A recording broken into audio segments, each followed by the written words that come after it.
Hi, John. Hello. I got all my buttons pushed. It's great to see you too.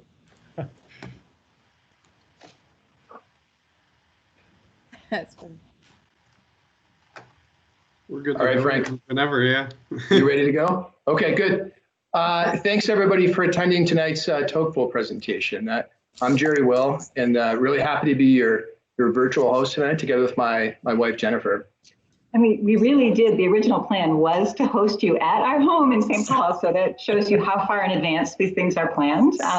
But we're excited to try this virtually. We think we've got a great program that we hope you'll find both informative and inspiring. And I think working with the staff, we're trying to enhance the enjoyment of the virtual experience. So they did send out some food and drink ideas tonight, and focused on supporting local businesses. So hopefully you were able to stock up. If so, please feel free to eat and drink throughout. I do have a drink over here. And we did order our pizza from Tommy's Pizza. The problem is it's not here yet. You may hear the doorbell ring during the presentation, and our three boys will probably eat it before we get a chance, but please, all of you dig right in. So one last housekeeping item. For the record, I've never had a gin and tonic, a limoncello gin and tonic, but Frank said to get creative, so I thought, what's a good way to use Denord gin? Which Denord, I don't know if you're familiar with, it's one of our local Black-owned distilleries, very much impacted by the recent events, so right down Lake Street. So get out there, support Denord. I used it tonight to make a nice gin and tonic. So, I think we've got our group assembled, so we can go to the program. Frank, you're going to present the slides.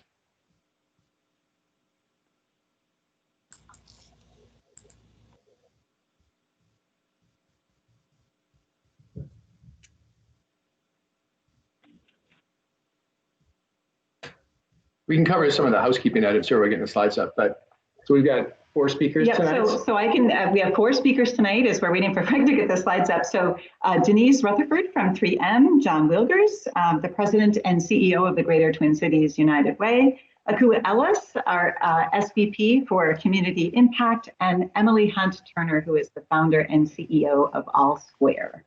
And we'll give them a more detailed introduction as we get to their presentation, but we'll get right to it. Just on housekeeping, would ask people to maybe mute your lines, whether you're on phone or computer, because we get a surprising amount of feedback.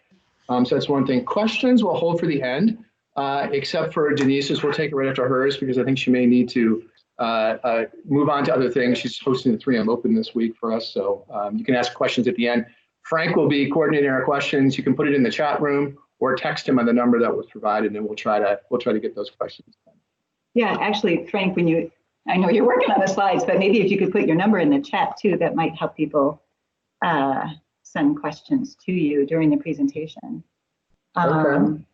So I think with that, we're ready to go to Denise's presentation. Do you have I don't see the presentation up, Frank. Is it? I don't know if it's just us. No, I can't see it either. I've got it ready, Frank, if you'd rather I just put it up. Would that be easier? Oh, there you go. There we go. Let me do, we'll go right to Denise's presentation. Let me do a quick introduction, Denise, if you don't mind. So I'm very excited to have Denise here to talk about 3M's response to COVID and other pressing issues of the time. I think Denise is just a great representative of 3M. She's the consummate senior 3M leader, having experience both on the technical side and the business side. 3M, Denise actually has a PhD in chemistry. She joined on the technical side of 3M and rose through the leadership ranks in the R&D organization.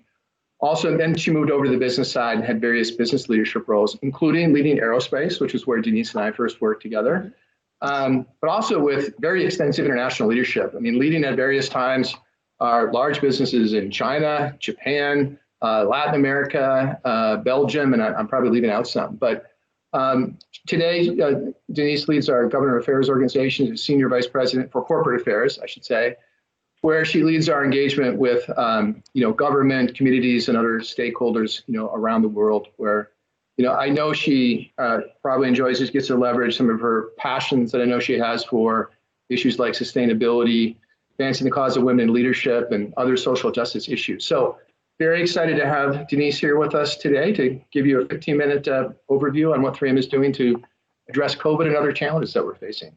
So Denise, over to you. Thanks. Great. Thanks, Jerry. It's really a pleasure and honor to be with all of you this afternoon and tell a little bit of our story.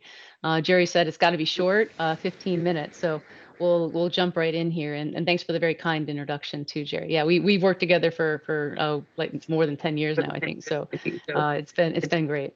So all of you are very familiar with us as a company, I believe, particularly since these last 6 months, and you've been reading about us maybe more in the newspaper than you used to. We've had a central role in responding to this pandemic, and we really have been guided. Our vision is here on the slide. That's the way we think about everything we do. It brings us to work every day. It creates the excitement that we are as a company. And you'll notice the vision statement ends in improve every life, and that's really what we do. It's innovation, technology, and our products just really focused on improving every life. So as we went into the pandemic, first we saw it starting to happen in China. Our organization there, of course, experienced it, went into lockdown really fast. And the first thing we always put in front of us is ensuring the safety of our employees. So all of us have been working mostly from home, except for our manufacturing colleagues. And I'll talk about that in just a minute. Also protecting our healthcare workers and first responders, because we do make personal protective equipment. And I'll talk a little bit about that as well. And then, of course, we have to make sure that our business is here past the pandemic. And so business continuity has been the third element that we've really focused on driving. So I'll walk through a little bit of each one of those and give you a little bit more detail. So Frank, next slide, please. So keeping our employees safe. The first thing we had to do is to realize that anybody who could be working from home back here in the US, that was back in March. You might all remember we went through that experience together. It was actually quite easy to send people home. We're learning as we go through this. It's a little harder to think about how do you bring them back. So we have teams of people working through that today because we do want to keep them safe. That is our primary mission. So first thing we did though is for people who need to still be at the 3M sites, and that's primarily our manufacturing operations. We had to make some adjustments, right? Social distancing, more PPE, personal protective equipment, and then adjusting operations. So we went through that relatively quickly in every one of our manufacturing locations that were deemed essential. Not all of them were. Some of them we could shut down and wait to see if we would need to produce those products. But thankfully, quite a few 3M products are actually essential to our economy and to daily life. So we have had about half of the folks in the U.S. still in work because they've been in manufacturing. We are a fairly large manufacturing footprint because we have 26 different locations in 26 different states, about 100 manufacturing facilities, and a lot of those have been quite active through this. So we've had a very broad-based employee communication plan, as many of the other companies here in the Twin Cities have, but really first and foremost focused on that employee safety. And you can just see the difference there. Well, you can't see in the graphic, it might be a little small on your slide, but there are hanging plexiglass shields between the workers that are facing each other now, and we've got it walled off on the other side. So that social distancing has allowed us to have a really strong experience so far in very low incidence of COVID in our own facilities. So we're very thankful for that. Next slide, please. And then the crux of this is how many respirators can we make? So what you see here is the molded form of a cup-shaped respirator, one of the most common products that is used here. It's actually an industrial grade respirator that thankfully the FDA allowed for use in healthcare settings after an emergency use authorization was passed back in March. So we have ramped up production of our N95s, those respirators that are at very high efficiency and are effective in screening out 95% of airborne contaminants. So we've gone from making maybe 22 million a month here in the US to something more on the range of more than 80 million here in the next couple of months. So we went from 22 to 50 in June, and we're increasing production even more. So when you put all that together, worldwide, we're at a rate right now of making about 1 billion respirators a year. And then by the end of this year, we'll be at a rate of making 2 billion respirators a year. This is a phenomenal accomplishment. It was achieved in part through investments that were made after the SARS epidemic. It wasn't a pandemic, it was an epidemic, where we realized that having surge capacity was really, really essential in having a speedy response to these kinds of situations. So we did did have that sort of sitting, in idle, and we could activate that really, really quickly. And we've also had support from the U.S. government to invest in our manufacturing operations to help us put in more manufacturing lines much faster than usual. And the good news is we never left the U.S., so we always had U.S. production. We do manufacture with a sort of a regional model. So we make respirators in China, we make them in Europe, and those are pretty much for the local markets. But during this pandemic, we also have been importing respirators back from China because the need has been much greater here than it has been in Asia. You saw that as you watched the COVID pandemic go around the world. So that's been part of our response. We've had a number of other products, but this is the most well known in the world today of how 3M has accelerated manufacturing and has worked to fulfill the need for those first responders and healthcare workers. Next slide. Of course, and then maintaining business continuity, that's what every one of our companies is really working on. We have had a corporate crisis action team in place since late January, working together with all of our manufacturing and supply chain folks, our business leaders, government affairs, which is part of my organization, in partnering with governments to help them understand how do you respond to pandemics. And so, we've got a variety of strategies. We ourselves have ramped up production. Some governments had stockpiles. In the U.S., we had stockpiles.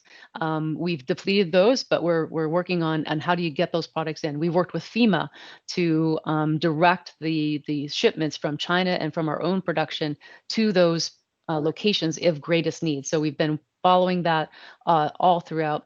And we've also had to make our own adjustments. It's great that we're selling more respirators, but it's a very small part of our total business. 3M is about a $33 billion company. We don't sell $33 billion worth of respirators. We have a lot of other products. And our customers have been shut down. So we've had to take some measures to control our own spending and make sure that we're super prioritized and efficient to make sure that we're here post-pandemic. And then also be ready and be monitoring how our customers are responding. When do they come back to work so that we're ready to support them as they do? Because we want to help America get back to work, of course. So that's I won't go into the details of spending and cost reductions.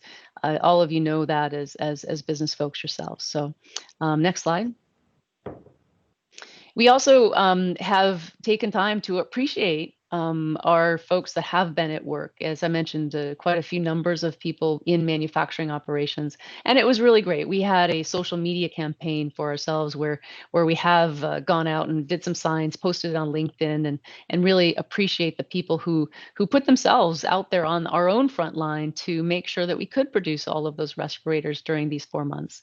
And then I don't know if any of you saw it, but it's out on social media right now. We also have produced a short video. We call it Serenade. And it's to recognize and thank our healthcare workers as well. So this is great. It's a collaboration we've done with a couple of former doctors down at Mayo who turn out to be quite musical and very, very talented. And they're singing a song. We're running some video of people working in those healthcare settings. And at the end, we just say thank you from 3M. So it's out there if you want to go take a look at that. It's very heartwarming. It makes me cry almost every time I see it. So it really is a thing that we did just because we want to say thank you to all of them as well. Next slide.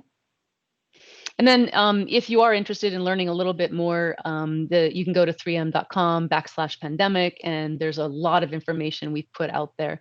Because one of the first things we saw is people coming and looking for information is, well, what is a respirator? What's the difference between a respirator and a face mask? How do I find out more information? Where do I get a respirator? We've had a lot of people coming to us asking about that, and we have transformed our supply chain to, more and more healthcare focused operations. But what you should know is 3M generally is more of an industrial respirator producer. That's really where most of our business was. And so for us to transform our supply chain and get all those respirators from, mom and pop metalworking and industrial supply houses and automotive manufacturers and all of those companies into hospitals was a huge amount of energy and a very successful so far. But we're working constantly to figure out how we can do even more. And the other thing that we were surprised about learning and through all of this is having to fight fraud. We've had so many, fraudulent cases, people misrepresenting themselves as 3Mers, misrepresenting themselves as a distributor, having a relationship with 3M that they don't have, going out and charging exorbitant prices for respirators they don't even have. It's been extremely frustrating. Our legal team has done a great job in pulling in some legal firms all around the U.S. and primarily in the US, doing pro bono work for us to go out and fight back against this. So we work with the authorities, we go after these bad actors, and any of the monies we receive as a result of these legal actions are going to charities. So it's not about the money, it's about making sure that the people who spend their hard-earned money buying respirators get real respirators from 3M, from another company. We don't really care, but it just really has been very, very frustrating to realize how vicious people can be to try to take advantage of this situation. So I just mention on that because it's kind of top of mind. We just had Kevin. We had one of our guys out, Kevin Rhodes, out talking about this just last week in a great article on 3M. I think it was on Good Morning America or the Today Show, one of those two. So nice pit you can go pick up on the internet as well. So next slide. And I know I'm kind of running out of time. So I want to get back to this part because giving back is really important. So this is actually our building. This is building 220. We can do fun things with lights with our building. Any of you on the east side know we put a Christmas tree up with lights in the Christmas season. But we put a heart up at the start of the pandemic and it went up. It's been up there through the end of June. So we went from, celebrating healthcare workers, expressing our love and appreciation for them all the way through this pandemic. So, and then we have put our money where our mouth is. We're out there. We've given away money to charities. United Way has been a beneficiary of this, and we thank you as the contributors to the United Way for stepping up as well. Because the United Way is playing a critical role, helping to support families in need, particularly families who've been, facing a financial crisis or a food crisis or a housing crisis here because of the COVID pandemic. So many thanks to all of you as significant contributors to that mission of the United Way as well. And so we've got $20 million that was committed to COVID relief. And a lot of that, some of that is been granted. So to the United Way, to Direct Relief, and then to the University of Minnesota for research. We have a little bit of money yet to give away for additional research in that fund itself. So we'll keep looking for the right kinds of things. And this is for vaccines, for testing and such. Next slide. And then the open, where I just spent my whole day out there. We had a compass challenge with 4 pros hanging out with Kyle Rudolph and Josh Jamel. And we were able to allocate $800,000 today to a suite of charities, primarily focused on social justice reform and COVID relief at the same time. So again, United Way is another beneficiary of the open fund donations. We are planning to give away about $1.5 million as a result of the net tournament proceeds, because we have a separate foundation we're a 501c3 as the 3M Open, different than 3M Company. So this is the open fund that runs the tournament, and the other benefactors of this donation this year will be the Lake Street Council, the YWCAs of both Minneapolis and St. Paul, the Children's Hospital. Again, this year, they do a lot of great research on COVID in this case. Veep is a food shelf that we just raised. I think it was more than 2,000 pounds of food in about 3 hours with our employees. And then the one that's not on this slide is Urban Ventures, dedicated to helping kids and families here in the Twin Cities. So really stepping into a space. We haven't participated as strongly in the past in social justice. We're not an activist kind of company, but with the tragedy of George Floyd happening right here in our backyard, we felt that we had to speak up, lean in, start listening more carefully to our communities and to our own employees to take action along this line as well. So that's a little bit about what we've been up to through COVID and now through the social unrest. And I think that was my last slide, if I'm not wrong. Oh, sorry. I had a little bit more detail on that path towards a change in social justice. So, one of the things we first did was realize that we need to listen to our employees. So we had a phenomenal session headed by our Chief Diversity Officer, Ann Anea, and she brought together a great panel of representatives across the company, members of our employee resource networks like the African American community, the Women's Leadership Forum, the Latino community, to come together and talk about the stories and their experiences of living here in Minnesota. We had 5,000 people on the line. It was phenomenal. Had our CEO headed it and facilitated the panel discussion. We set up a special fund for social justice within our foundation, and the monies will be distributed to organizations at the direction of our own employees. So this is not something that we are in management sitting back and saying, we're going to give the money here. We actually are engaging our employees from the African American community, the Black community, to go in and think about and help us understand where those monies can be best spent here in our community. So really great approach. We're just getting started. We've got more we can and will do, but I wanted to share with you where we are. So of course, we're signing on to various proclamations, but to me, it's more about the actions we're taking, where our money is, where our volunteer workers are going, and what else we can do to affect change in our communities and also inside 3M. So we're looking at ourselves as well to say we could have better representation from people of color in our employee population as well. So we're going to be working on that, and that's where I would leave it. I'm pretty sure that is my last slide. Those are backup. Yeah, we can just leave that for now because we'll run out of time. Yeah, we'll run out of time. Great. You have other guests, Jerry. So I don't want to. Great, we do, but thanks. We can probably sneak in a question too. I don't know, Frank, do you have any questions that came into the loop that we should address here while we have Denise? Not that I see in the chat box, just some comments about being grateful for 3M and just the wonderful things you guys are doing. Great. Well, yeah. Thanks, Denise. We could go on and on, I think, but thanks. That was a great tour. Appreciate you kind of running through that with the group. So thank you very much. You're very welcome. Thanks. Sorry, I talked a little fast, but wanted to get through it. And thanks very much for the opportunity. Have a great rest of the meeting. I think I'm going to go have to make myself a gin and tonic, whatever I can find. So thank you very much, everyone. All right. Thanks, Denise. Thank you. Yep. Okay, sure. Bye-bye.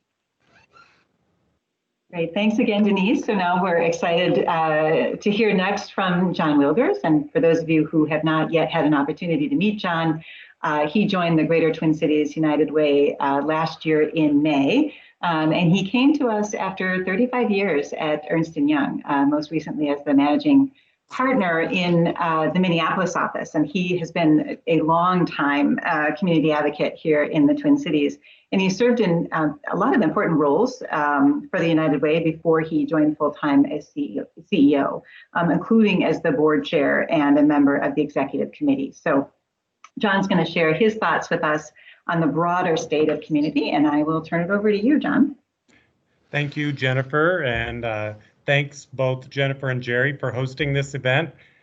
I think that Denise is already gone, but I'm thankful to her too for joining us today. It's been fun to hear how 3M has been responding and pivoting in order to be responsive to the business community and the broader community as we go through this pandemic. It's interesting, we've seen that same agility, not only in our people, but in the nonprofit community that we work with as they have pivoted, finding new ways to serve their communities and even provide additional wraparound services as they work against the effects of this pandemic. I also want to thank 3M for being a long-standing and an outstanding partner of Greater Twin Cities United Way. 3M has supported United Way and our community through the annual fund, and then as you heard Denise say, they supported our COVID-19 Response and Recovery Fund, the Twin Cities Rebuild for the Future Fund, and again, most recently, like Denise said, through the 3M Open. We were super honored to be one of the charity partners for this year's tournament, which is starting play in Blaine tomorrow. So thank you, 3M, for supporting our community in all the ways that you do. So every day at United Way, we imagine a community where every person reaches their full potential, where people live in safe and stable homes with access to healthy food, where kids are ready to start school and students receive a high-quality education, and where adults have stable jobs to support themselves and their families. And so it's through the generosity of Tocqueville Society donors and 3M and other corporate and individual donors. It's that generosity that allows us to make progress towards that vision, touching every year over 500,000 people. And I wanted to take a few minutes and provide some 2019 highlights.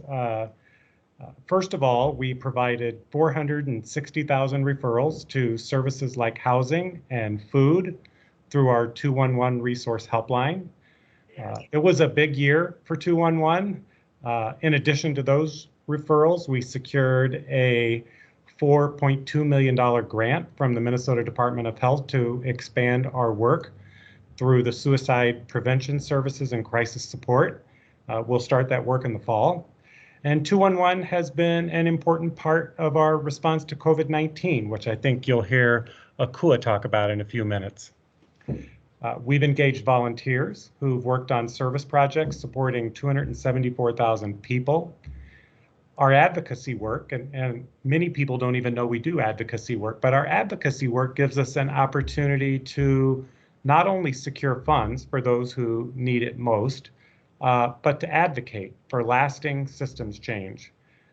This year, we co-developed our advocacy and policy agenda with our nonprofit partners in order to ensure that the agenda firmly reflected the needs and the challenges of our community. Through Career Academies, and I know we have a number of people on the call who are Career Academy supporters, so thank you for that. We supported students in earning college and technical school credits, collectively saving them $1 million in tuition and setting them up for a successful career. We executed our new grant-making strategy, where we broadly support the nonprofit community in the Twin Cities. That strategy is rooted in equity and focused on household stability, education success, and economic opportunity.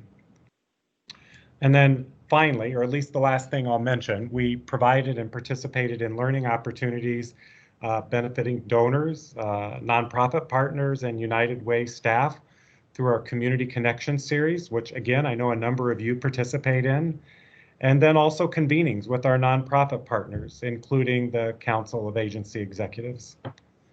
So we're proud of what we've accomplished together in 2019. But know that we never forget that we can't do it without your support. So again, on behalf of our entire community, I want to thank you for that support. I wanted to go on, Frank, if you want to go to the collaboration page, I wanted to go on and talk a little bit about collaboration. Collaboration is one of our organization's key values. And in 2019, we began a new collaborative relationship with the Minneapolis Foundation and the St. Paul and Minnesota Foundation. We got together and we wanted to work together on a project that was important and where we thought by working together we could have maximum impact. And we identified that area as criminal justice reform. And so we engaged in that work as we announced a few weeks ago. Additionally, after the George Floyd killing, we again united with the foundations to establish the Twin Cities Rebuild for the Future Fund, which raised money to rebuild minority-owned businesses damaged or destroyed in the civil unrest. And I know that Kua is going to talk about both of these efforts a little bit more in a few minutes, but I'll just say I am really looking forward to the positive impact that this collaboration arrangement will have as it moves forward. And so with that, Jennifer and Jerry, I will turn it back over to you. Okay, great. Thanks, John. Thanks for the kind words about 3M. I'll communicate those back to Denise. And please. I continue to be amazed to the extent that our interests are aligned and the type of impact we're trying to make in the community. So we're very pleased to be a partner with Greater Twin Cities United Way. Thank you. So thanks, John. So next up, we're very excited to hear from Akua Ellis.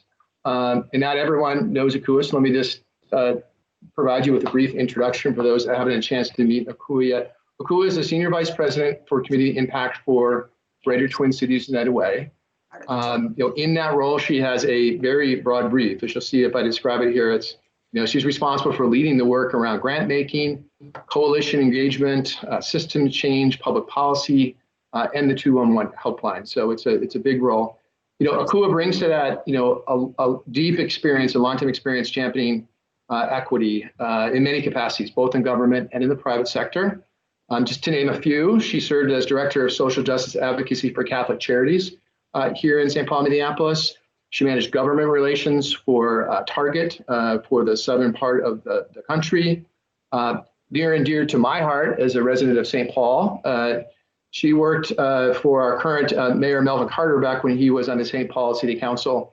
And in that role, among other things, she championed a community development strategy that resulted in the St. Paul Promise neighborhood program. So I should also mention I have the privilege to learn from Akua as she leads the Community Impact Committee of the board on which I have the opportunity to sit. So, which has been a fantastic experience.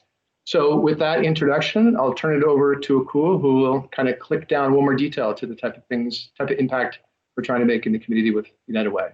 Akua? Thank you, Jerry, and thank you for your service. I really appreciate your perspective on the committee. So I want to acknowledge that in front of your peers. Jerry's an awesome board member. So I'm excited to share with you all just a little bit about what we've been up to here lately. But before I do that, I want to start with our theory of philanthropy. Could you hit that slide? All right. So I'm starting here as a way to ground the rest of what I'll be sharing, because this serves as a North Star for our community impact work. Essentially, our work is in service to equity and critical life outcomes across the region. And whenever we're leveraging United Way resources toward that end, I want you to know that our efforts will be aligned with one or more of the following tactics. So we'll be investing in proven practices, promising strategies, as well as strengthening our community's connective tissue. We see that as a really unique feature and benefit of Greater Twin Cities United Way. The next slide. I also want you to know how your United Way is maximizing its commitment to community impact in this current moment, which is really kind of building into a movement, much to my pleasure and delight. And all of this, again, is on top of our existing body of work. So many of you have seen or heard about our COVID-19 response. As a bit of a recap, we've made 3 rounds of grants, just over $1.2 million, supporting 107 organizations and partnerships. In addition, we're offering timely webinars on topics that are top of mind for nonprofit leaders right now, such as financial modeling, fundraising, and city resources available to support their recovery. We continue to significantly see increased call volumes for 211, our 24/7 resource helpline, and John shared a moment ago the actual number. It started at about triple our regular call volume at the onset of our stay-at-home or shelter-in-place order, and has leveled off to about double our traditional call volumes this same time last year. Requests for housing assistance far outpace all others.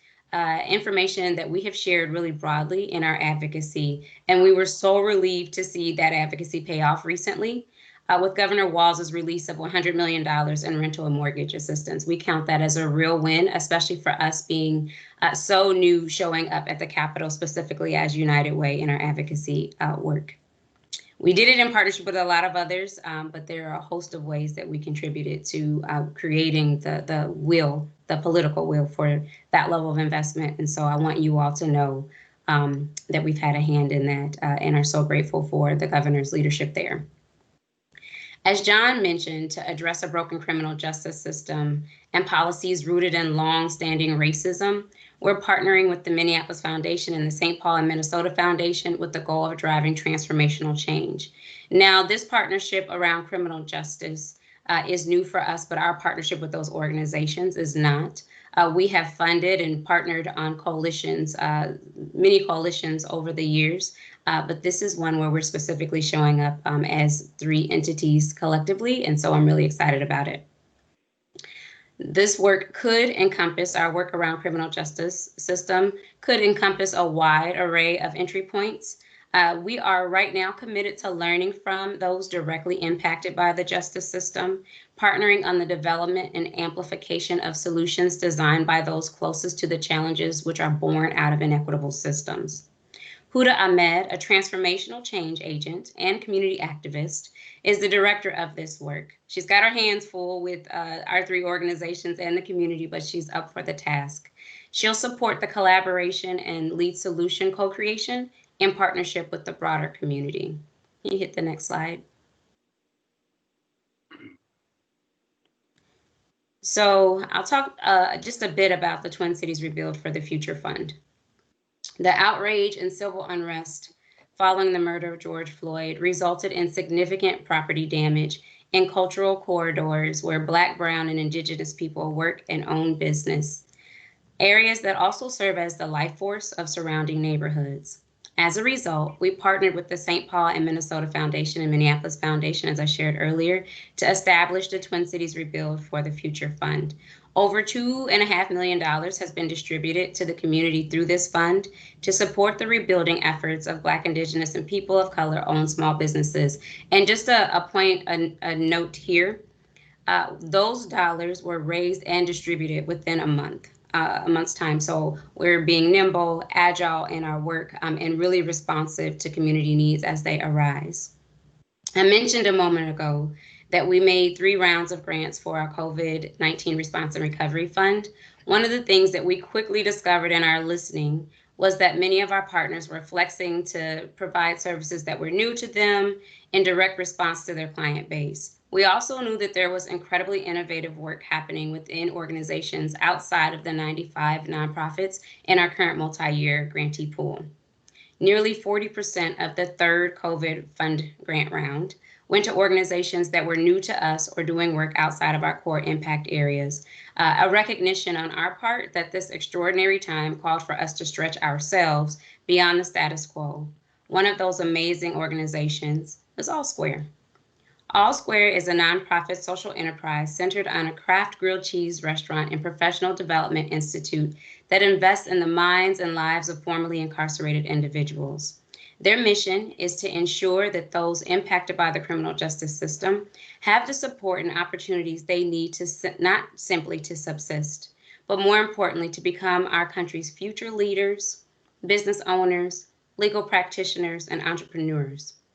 They believe that those who have paid their debts to society are all square. I want you to know that as we read through several applications in the 3rd wave of grant making for our COVID Response and Recovery Fund, the team that reviewed the All Square application was blown away by the ingenuity and the innovation and the real heart and care for the individuals served. And so it is my pleasure to turn things over to Emily Hunt Turner, CEO and founder of All Square. See who else is on. Yeah, she's founder Have of a All look and see Square. who else is on. No, there's no way to do it. We can't. They don't, it's not like, this isn't Zoom.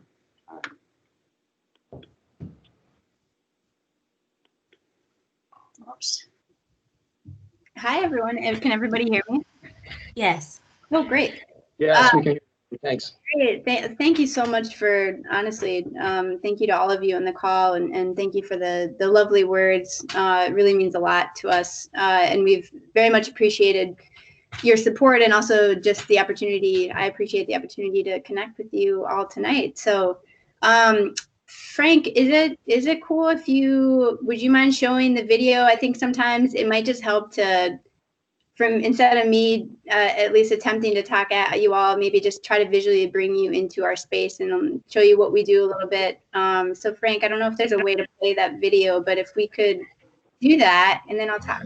On today's Good Start, we're going inside a mouth-watering establishment that's putting comfort food and dreams back on the table. Good morning and welcome to your Good Start. My name is Sally Turner and I'm here to kick the Monday blues with this incredible story that's going to make you feel so inspired as we visit one of the hottest new restaurants in the country that mixes 2 of my favorite things, second chances and grilled cheese. This busy restaurant specializes in one thing, grilled cheese sandwiches. It's called All Square, and the secret behind its success isn't just about the food, but the people who work here. We are employing folks who've been impacted by the justice system. This enterprise was created by Emily Hunt Turner, a civil rights attorney who noticed a need among people with a criminal record. Once anybody see that you have something on your record, they count you out. All Square sort of came about as like, what can we create that is a response and a solution to criminal justice setbacks? And grilled cheese was kind of fell out of nowhere. For many of the employees, All Square has changed their lives enormously. With my background, I was having a really hard time finding a job and really not sure which direction even to go in. What All Square offers me is an opportunity. I'm just so grateful. I don't really know how to put it into words. All Square is obviously a play on sandwiches that are actual square, but also the saying is, once you've done your time, you're all square. But All Square is so much more than just a second chance restaurant. It also invests in its employees' futures beyond their 9 to 5. They also go through a 12-month professional development program in which they focus on either a track of entrepreneurship to launch their own business or a track of law, pursuing a career in the legal field. I'm hoping to start law school next fall. And I never would have thought that that's possible without the support that I get here. To have my mom be proud of me for the first time in a long time, yeah, that's huge. When I come to All Square, it's just make me feel free. I know my mission for being here, put my dreams out of just my head, but on paper. I know when I come here, I am going to amount to something. When you're locked up, no matter how long, it's hard to try to figure out where you're going to be in life. You think about job, housing, mental stability, and for me, All Square is giving me that. They came to the door to have us help them. It's been really impactful to have folks that care about me on a personal level. It's powerful how quick community can be built, but how legitimate it can be when it's real. All Square has only been open a couple of months, but it's already made a tremendous impact in the community. People aren't just going back for the set. Appreciate it very much. So I think, what do I have? Maybe 5 minutes, Frank? Is that okay? Yeah, chat it up? You're good. Great. So again, thank you guys for taking some time today. I really appreciate the chance to chat with you all, and would like to, of course, really acknowledge my formerly incarcerated mentors, current board members, teammates who have really helped shape what this venture looks like. So I also would love to thank all of you for the third wave emergency grant that we received this spring was critical for us. We had a class. The way All Square works is we are centered on a 12-month fellowship where we invest in 14 fellows and who've all been impacted by the criminal justice system.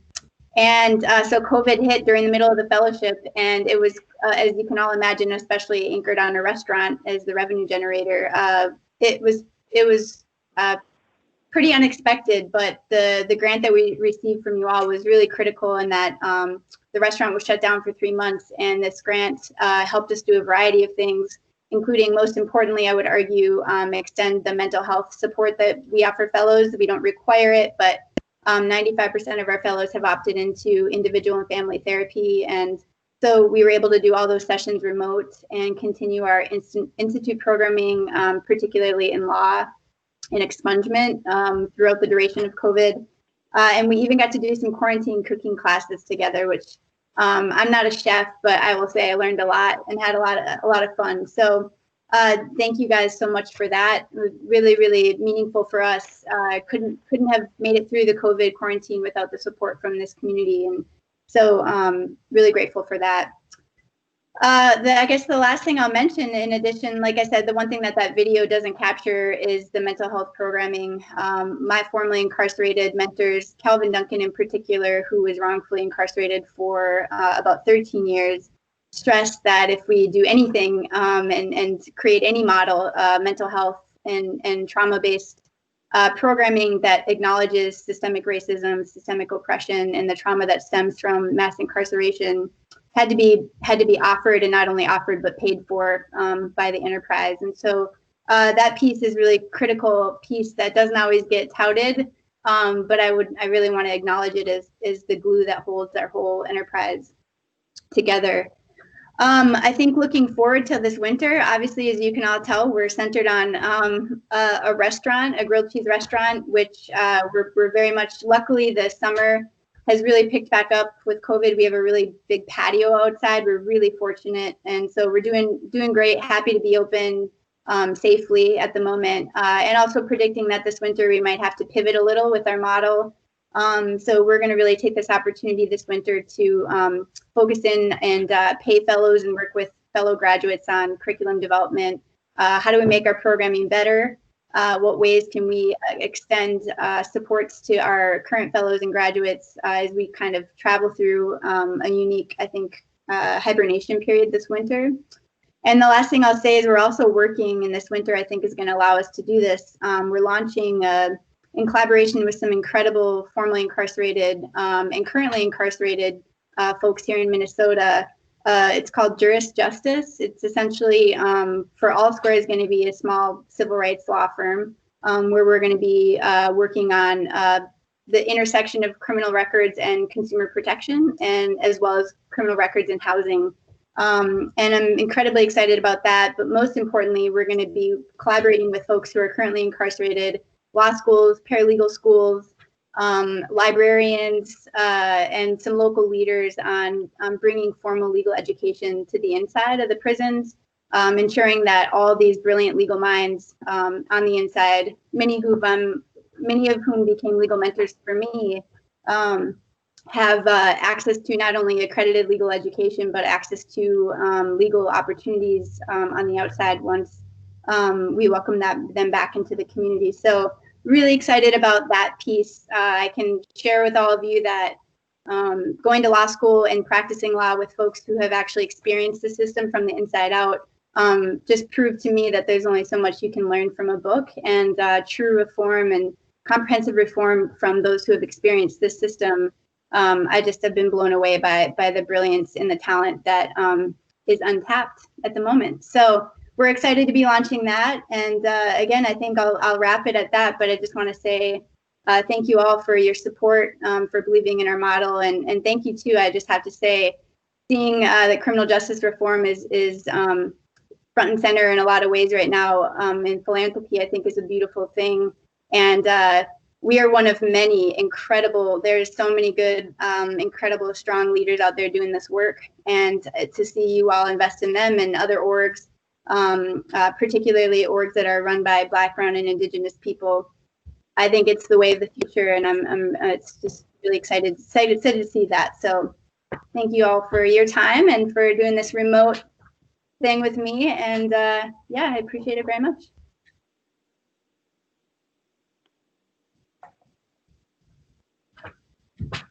Great, thanks, Emily. I'll just say for the group, this is Jerry, that we had a chance to go down to this weekend, and it's a great experience.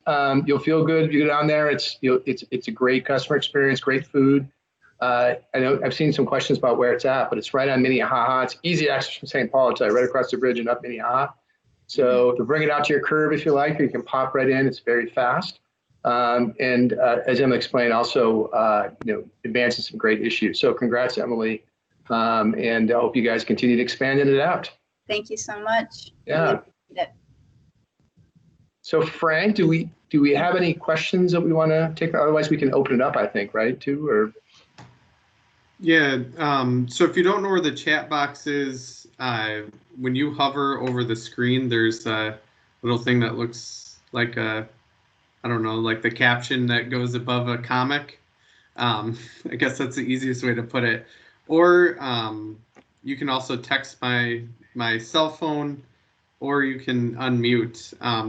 Right now, the questions are as much of where is the restaurant at, which 4047 Minnehaha Ave, which is what Jerry was just saying. It's easy to get to.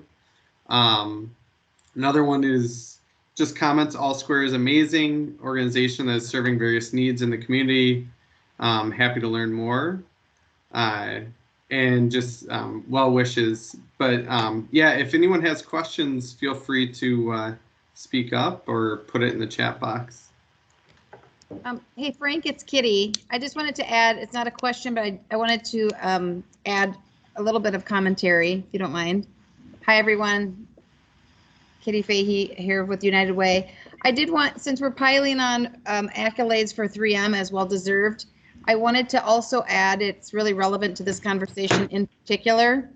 3M was really our lead gift for the initiative and work that we now call culturally powered communities. So it was all around small sort of nonprofits that were led by folks of color for communities of folks of color. So the fact that they were in this so early, it's very, very significant gift. Is Michael still on? Michael Straight, I hope. So anyway, I just wanted to give a shout out to 3M, add on to that accolades. Thank you. I see Michael's on, but yeah, thank you, Kitty, for that acknowledgement. Thank you. And it looks like we do have a question from Shirley Boyd. Are there organizations with needs that could be supported by the skills of Tocqueville members? So the short answer is yes. One of the things that we are piloting or have been piloting in this post-COVID time has been gathering a list of volunteer needs and good needs from our nonprofit partners and identifying ways to couple what is available in terms of volunteer services and the needs that have been identified by nonprofits. Shirley, I know that you are well acquainted with Leslie. She'd be a great place to start. Yeah, I guess that's the short of that. So I have a question maybe for John and for Akua, if I could maybe ask a question as the host. But so you have a good perspective on the community. Can you talk? You can get dangerous trying to forecast this environment, but what do you see in the community directionally in terms of needs? There's waves in COVID and there's waves in dealing with social. What do you foresee for the rest of the year and maybe into next year? Do you see directionally trends that you would point to in terms of community needs?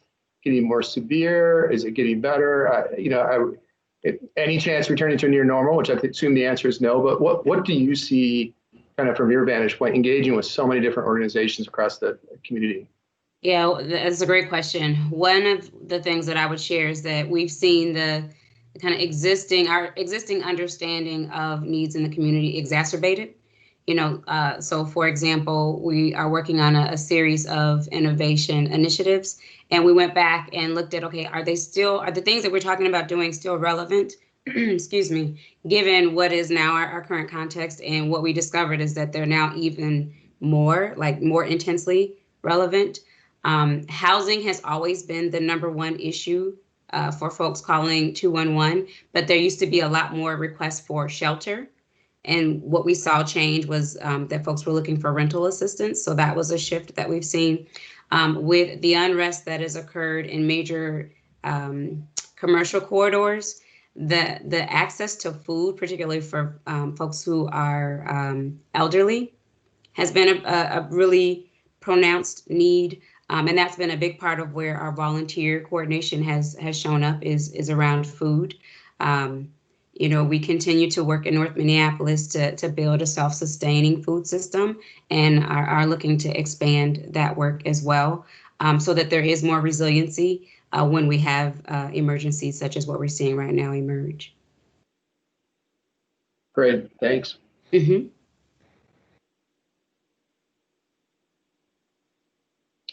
Okay, Frank, do we have other questions, or are we ready to wrap up? Our speakers were so informative that everyone has all the information they need, which is fantastic. I'm not seeing anything in the chat box or through my cell phone.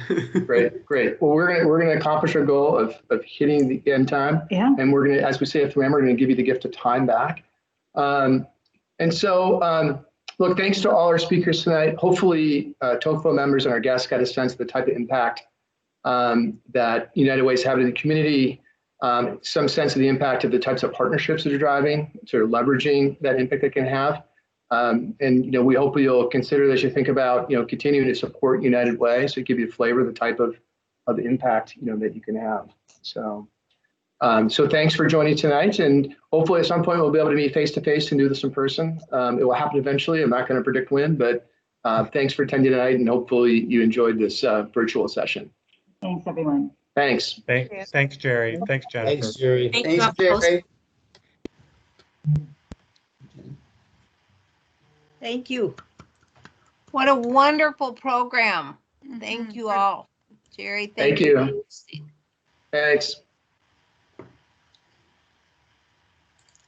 What time's pizza? Or at least grilled cheese.